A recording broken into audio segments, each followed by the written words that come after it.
Hello friend, today we are going to discuss the different types of queues. There are three major variations in a simple queue. They are circular queue, double-ended queue and priority queue. These are the three types of simple queue. So friend, in the previous lecture we had seen the circular queue. What is the circular queue?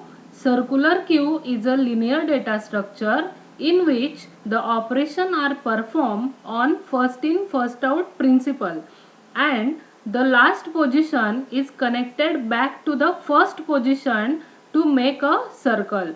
So it is called as the circular queue. The circular queue is also known as the ring buffer. Now in this lecture we are going to discuss about the priority queue and double-ended queue. So friend, here the a priority queue is a special queue where every atom in the queue has a priority and the higher priority atom are dequeued, that means delete before the lower priority atom. So the picture, for example, picture a big list of bugs.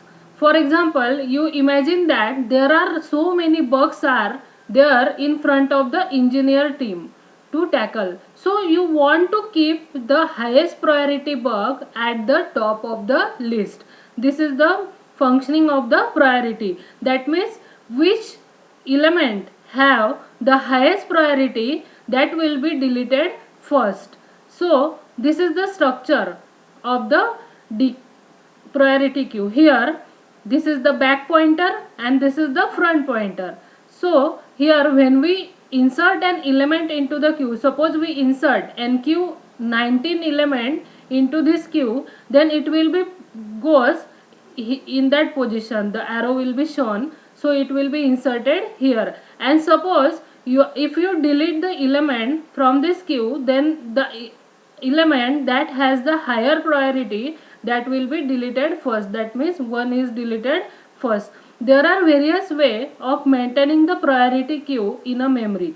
One is using a one-way list, and the sequential representation is never preferred for a priority queue. We use a linked list concept for the priority queue. So friend, what are the strengths of this priority queue? The quickly access the highest priority atom. The priority queue allow you to pick at the top atom in order of 1. So order of 1 is the complexity, and the other, while keeping other operation relatively cheap, that have order of log n complexity. And weakness is that the slow NQ and DQ operations are when we insert and delete the element from the in the priority queue. Both operations take place order of log n and order of log n time with priority queues. While normal first in first out queue, these operations are performed on order of 1 basis. So here this is the complexity of the insertion and deletion element into the queue. So friend, now what are the uses of the priority queue? Anytime you want to handle the things with different priority level, dragging the patients in a hospital, locating the closest available taxi, or just to-do list.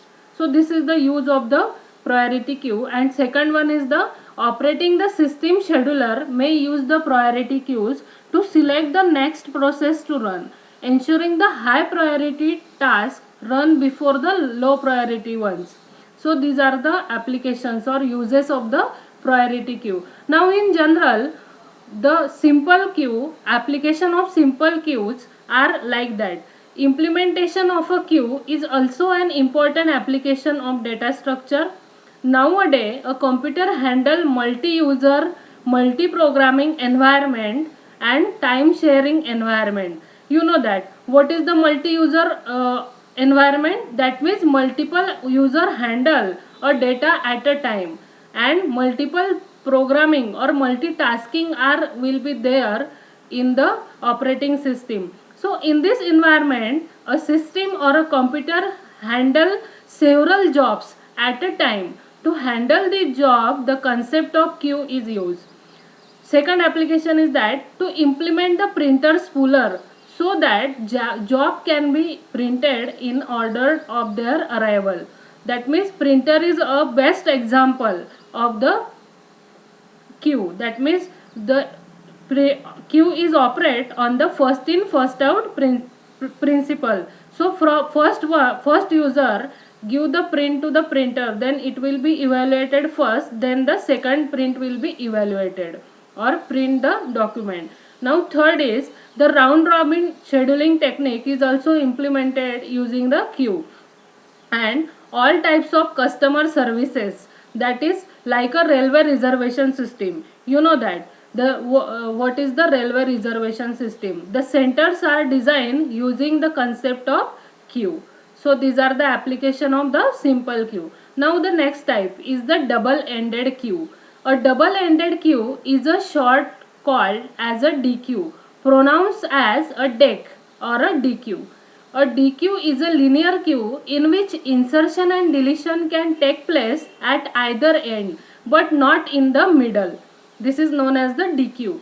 There are two types of DQ: the input restricted DQ and output restricted DQ.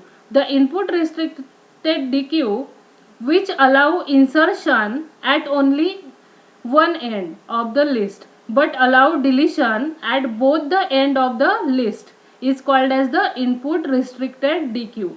And output restricted DQ, which allow the deletion at only one end of the list but allow insertion at both end of the list, is called as the output restricted DQ. Double ended queue means insertion and deletion operations are performed on the both end but not the middle of the queue. So beyond that principle, there are two types of DQ: input restricted DQ and output restricted DQ. Input restricted means that allow insertion at only one end but deletion will be performed both end of the list. And output restricted DQ means a DQ which allow the deletion at only one end but the insertion at both end of the list, is known as the output restricted DQ. Thank you friend for watching this video.